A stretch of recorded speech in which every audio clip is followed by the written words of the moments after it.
आज की इस क्लास में हम आपको समविभव पृष्ठ तथा विभव प्रवणता क्या होती है इस विषय की कंप्लीट जानकारी देंगे। तो सबसे पहले हम समविभव पृष्ठ को समझेंगे। समविभव पृष्ठ जैसे कि नाम से स्पष्ट होता है, सम माने समान, एक ऐसा पृष्ठ जिस पर स्थित सभी बिंदुओं पर विभव क्या होगा, समान होगा। एक ऐसा पृष्ठ जिस पर स्थित सभी बिंदुओं पर विभव समान होगा उसे क्या कहेंगे, समविभव पृष्ठ कहेंगे। क्लियर। देखिए मैं लिख देता हूं डेफिनेशन इसके। वैद्युत क्षेत्र में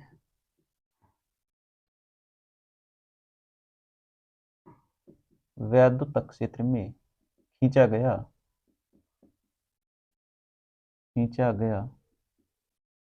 वह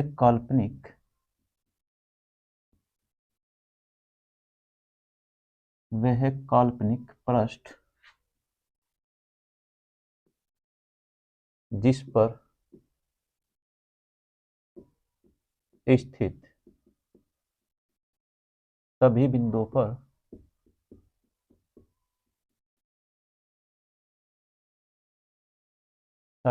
पर विभव समान होता है,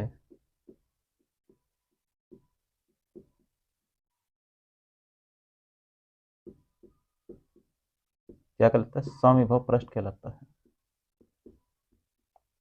समविभव पृष्ठ कहलाता है। जैसे आप लिख सकते हैं, जैसे किसी आवेशित गोले का पृष्ठ।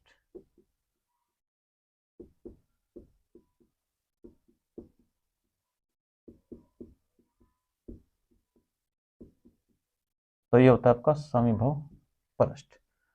अब आप इसको ध्यान से समझिए, क्योंकि मैंने डेफिनेशन में क्या लिखा, वैद्युत क्षेत्र, और वैद्युत क्षेत्र किसी आवेश के कारण पैदा उत्पन्न होता है। तो मैं मान लेता हूं कि कोई प्लस का क्यों आवेश है। मेरी बात को बड़े ध्यान से समझिएगा। तो इस आवेश के चारों ओर क्या बनेगा, एक मैग्नेटिक फील्ड बनेगा, ओ सॉरी इलेक्ट्रिक फील्ड बनेगा, वैद्युत क्षेत्र बनेगा। और मैं मान लेता हूं इस बिंदु आवेश को केंद्र मानकर एक आर त्रिज्या का मैं एक गोलीय पृष्ठ खींच लेता हूं इसके वैद्युत क्षेत्र में।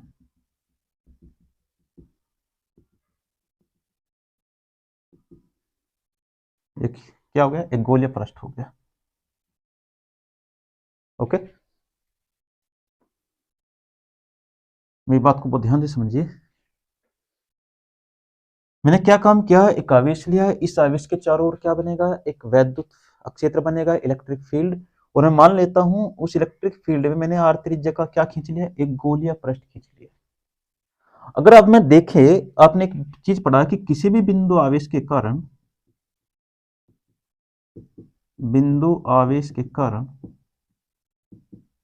जो वैद्युत क्षेत्र होता है वो कितना होता है, वो आपने पढ़ा हुआ है 1/4πε0 Q/r। ओके, तो अगर मैं यहां इस पॉइंट पर वैद्युत विभव निकालू इस आवेश के कारण, तो कितना आएगा, वो आएगा v = 1/4πε0 Q/r। ओके, अगर मैं यहां पर निकालू इस गोले के पृष्ठ पर, इस बिंदु पर मैं वैद्युत विभव निकालू इस आवेश के कारण, तो वो कितना होगा, क्योंकि ये रेडियस तो समान होगी, ये रेडियस भी कितनी हो जाएगी, ये रेडियस भी r होगी। तो इस गोले पर भी क्या होगा, वैद्युत विभव 1/4πε0 Q/r। सेम इसी प्रकार से अगर मैं यहाँ निकालना चाहूँ तो यहाँ पर भी क्या होगा, v = 1/4πε0 Q/r। और अगर यहाँ पे निकालना चाहूँ तो ये रेडियस भी समान होगी r, तो क्या होगा, v = 1/4πε0 Q/r।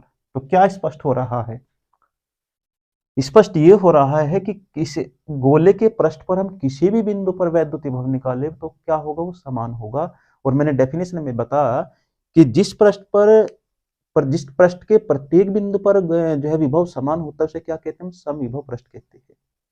देखिए यहाँ पर भी विभव समान है, इस बिंदु पर भी, इस बिंदु पर भी, इस बिंदु पर भी, इस बिंदु पर, यानी कि इस पृष्ठ के किसी भी बिंदु पर आप विभव निकालिए वो क्या होगा, वो समान होगा। तो ऐसे पृष्ठ को हम क्या बोलेंगे, समविभव पृष्ठ बोलते हैं। ओके, समझ में आई इतनी बात। चलिए अब सेकंड आप समझिए, समविभव पृष्ठ के समविभव पृष्ठ की विशेषताएं भी कह सकते हैं या गुण भी कह सकते हैं आप। इंपॉर्टेंट है, ध्यान समझिएगा, विशेषताएं या आप गुण भी कह सकते हैं, क्वालिटी। देखिए पहले तो यही है कि समविभव पृष्ठ के प्रत्येक बिंदु पर विभव क्या होता है, समान होता है। मैं लिख देता हूं, फर्स्ट समविभव पृष्ठ के प्रत्येक बिंदु पर विभव क्या होता है, समान होता है, अतः अतः ध्यान से मेरी बात सुनिएगा, अतः देखिए क्योंकि यहां पर भी विभव समान है, अगर मैं इसको पहला पॉइंट कह दूं, यहां पर विभव समान है, इसको अगर मैं दूसरा पॉइंट कह दूं, है ना, तो क्या होगा, जब हम इन दोनों बिंदुओं के बीच अंतर निकालेंगे तो अंतर कितना हो जाएगा, वो हो जाएगा v equal to v1 minus के v2। और जब यहां मैं v1 की वैल्यू रखूंगा, अगर मैं इसको v1 नाम दे दूं और इसको v2 नाम दे दूं, तो जो वैल्यू v1 की है यहाँ पर v1 की वैल्यू रखेंगे और जो वैल्यू v2 की है, दोनों सेम है, तो अंतर कितना आ जाएगा, 0 नहीं आ जाएगा। तो दो, और इसको क्या कहेंगे, जब दो बिंदु के बीच जो अंतर हुआ उसे क्या कहेंगे, विभवांतर। तो विभवांतर कितना हो जाएगा, 0, है ना। तो इसका मतलब ये हुआ, क्योंकि समविभव पृष्ठ के प्रत्येक बिंदु पर विभव समान होता है, तो समविभव पृष्ठ के किन्हीं भी दो बिंदुओं के बीच विभवांतर क्या होगा, 0 होगा। ओके, चलिए मैं लिख देता हूं यहां पर, अतः समविभव पृष्ठ के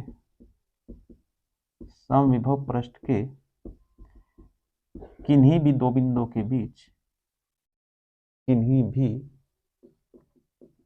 दो बिंदुओं के बीच, दो बिंदुओं के बीच विभवांतर क्या होगा, 0 होगा। ये अंडरलाइन करना है आपको, ये क्या हो जाएगा, 0 हो जाएगा। ओके, चलिए अब ये देखिए, अतः एक बात ये है,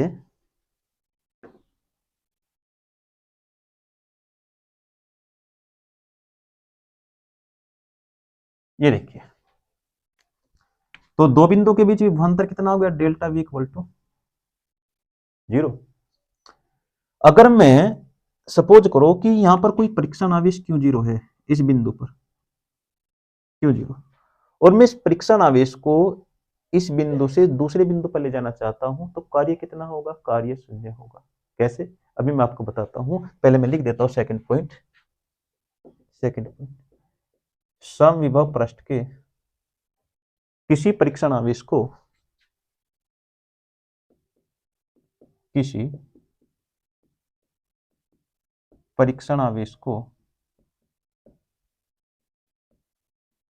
एक बिंदु से, किसी परीक्षण आवेश को समविभव पृष्ठ के एक बिंदु से दूसरे बिंदु तक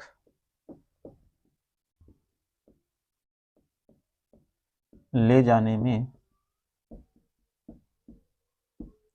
किया गया कार्य क्या होगा, 0 होगा, 0 क्यों होगा, ये देखिए देख,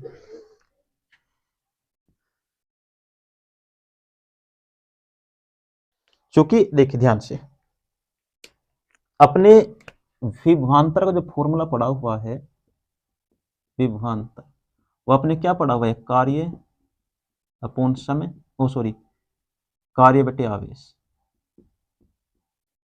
है ना। ये संकेत रूप में ये कहते हैं ना delta V equal to W upon Q zero.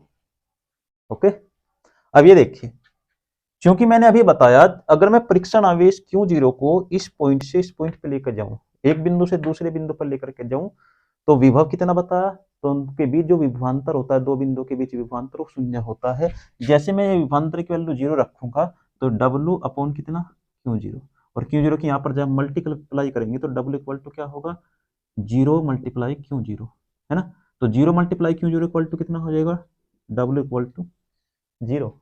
इसका मतलब ये हुआ कि किसी भी परीक्षण आवेश को समविभव पृष्ठ के एक बिंदु से दूसरे बिंदु पर, या यहां से इस बिंदु पर, या यहां से इस बिंदु पर, माना किन्हीं भी दो बिंदुओं के बीच अगर हम लेकर के जाए तो किया गया कार्य शून्य होगा। इतनी बात क्लियर। चलिए नेक्स्ट, हो गया।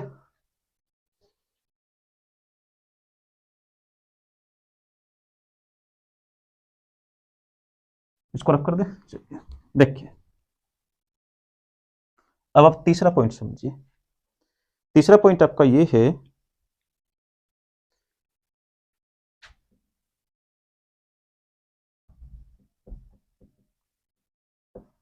कि समविभव पृष्ठ के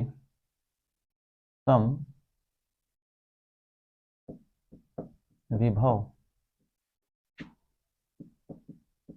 पृष्ठ पर वैद्युत बल रेखाएं, वैद्युत बल रेखाएं सदैव सदैव पृष्ठ के सदैव पृष्ठ के लंबवत होती है, लंबवत होती है। कैसे, ये समझिए। देखिए,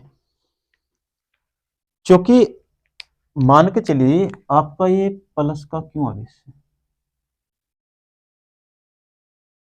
तो इस प्लस क्यों आवेश के कारण क्या होगा, एक इलेक्ट्रिक फील्ड उत्पन्न होगा, वैद्युत क्षेत्र उत्पन्न होगा, और मैं इस वैद्युत क्षेत्र में क्या खींच लेता हूं, गोलीय पृष्ठ खींच लेता हूं।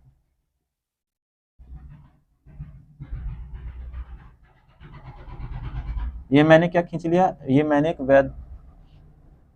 गोलीय पृष्ठ खींच लिया। ओके, अब देखिए,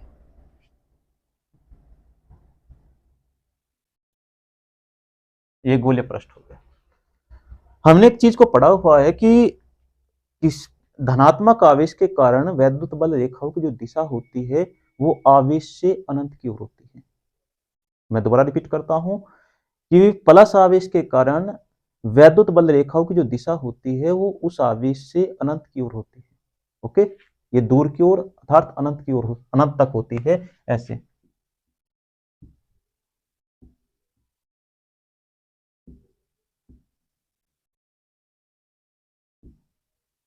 ऐसे अनंत तक पहुंचती है। क्लियर।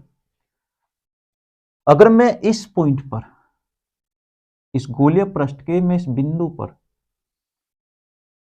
चेक करूं तो इस पृष्ठ पर जो तल होगा वो तल ये होगा, है ना, और ये आपके क्या होगी, ये आपकी वैद्युत बल रेखा होगी। तो कितना कोण बन गया इन दोनों के बीच, 90।